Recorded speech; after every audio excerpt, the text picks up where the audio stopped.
Welcome back to the channel, guys. I hope you really liked that little intro sequence that I put together. If you're new here, my name is Joe and I'm a content creator from Canada. In today's video, I'm going to be taking you through two separate locations, and there's nothing too special about these locations. You probably, no matter where you're from, you're going to have something really similar. And I'm going to show you some tips and tricks and kind of what I go through when I'm going in a photo shoot to make, no matter where you're shooting, your photos a lot more dynamic. As photographers, sometimes we over rely on our photo shoot locations. We don't always have that epic waterfall or that beautiful mountain range or something super epic like that all the time. I'm lucky enough to have backpacked through Bali and Australia for 7 months, and there was nothing short. Everywhere you looked was just somewhere epic, but it almost made taking photos not as special in a way, because you're just taking something that's already so beautiful and you don't really need to do too much to make it look that great. So that was kind of a benefit of me coming back here. It really allowed me to hone my skills, improve my photography, and to create beautiful content no matter where I'm shooting. For the first location, we decided to go to the mall in one of those parking lots with the multi-level, I don't know, parking garages, whatever you call them. But when we showed up, the gate was locked and we actually couldn't go in it. So lesson number one, always be ready for stuff to just go wrong. So many times on photo shoots, it just doesn't go as planned or how you think it's gonna go. We're lucky that we only have one other parking lot that's similar to that in our town, so that's where we decided to go to that different one. So this location really is nothing special. It's kind of dungeony, it's really dark, and there's a lot of graffiti around, but we were trying to make do with what we had. The first thing that I was looking for in this location was any kind of pockets of light or any patterns created by shadows that created a little bit of interest in a photo. There wasn't too many patterns that are interesting, so I decided a good rule of thumb for photography is to place your subject near a window or near a little bit of light, and that's going to create a nice soft light on their face. It's not going to be too harsh like if you were putting them directly in sunlight. So here's an example of a photo like that. After shooting there for a few minutes, we weren't really getting the photos that we wanted, so we started to switch it up a little bit. We went down to the sketchy staircase, and that's where a lot of the graffiti was. So a tip you can do to add more dimension to your photos is to actually use foreground for adding depth to your photos. So you'll have the foreground. For this photo, I used just the little cement block that was in front of the staircase, and the photos turned out like this.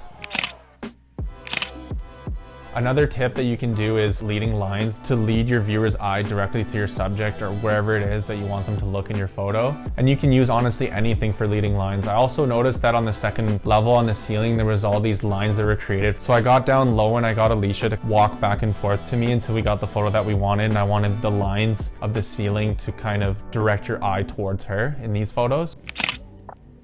Another element of photography and photo shoots that I find not a lot of photographers really talk about is bringing props and utilizing props to add more dimension in a story to your images. So that can be anything. It can be a skateboard, it can be what your model's actually wearing. For this shoot, I brought just this little mirror here, and we decided to use this to see if we could get some cool reflections and add some interest to some of these photos. So here's some of the photos we got with the mirror.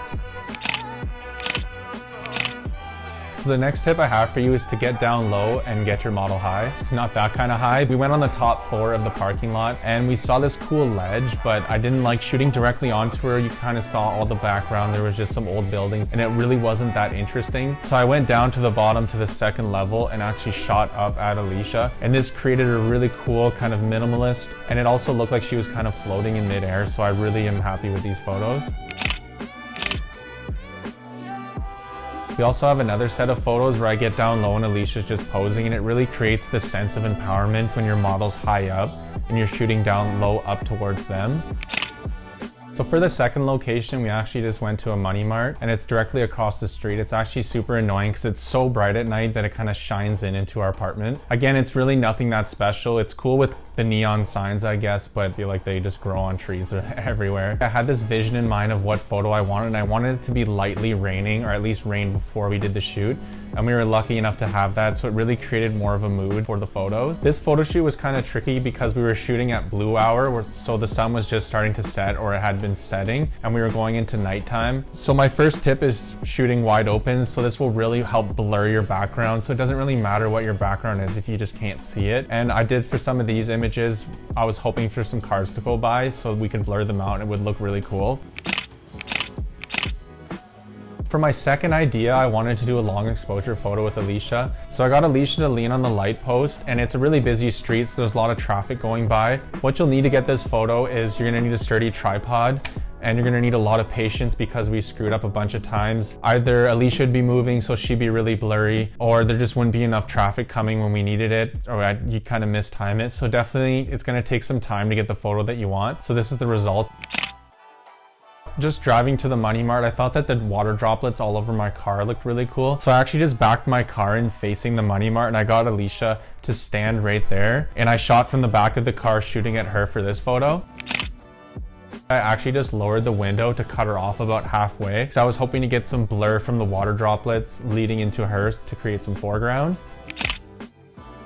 The Money Mart also created a lot of lights, so we used the glow of the Money Mart to place Alicia about a 45-degree angle from the Money Mart to get some of these photos.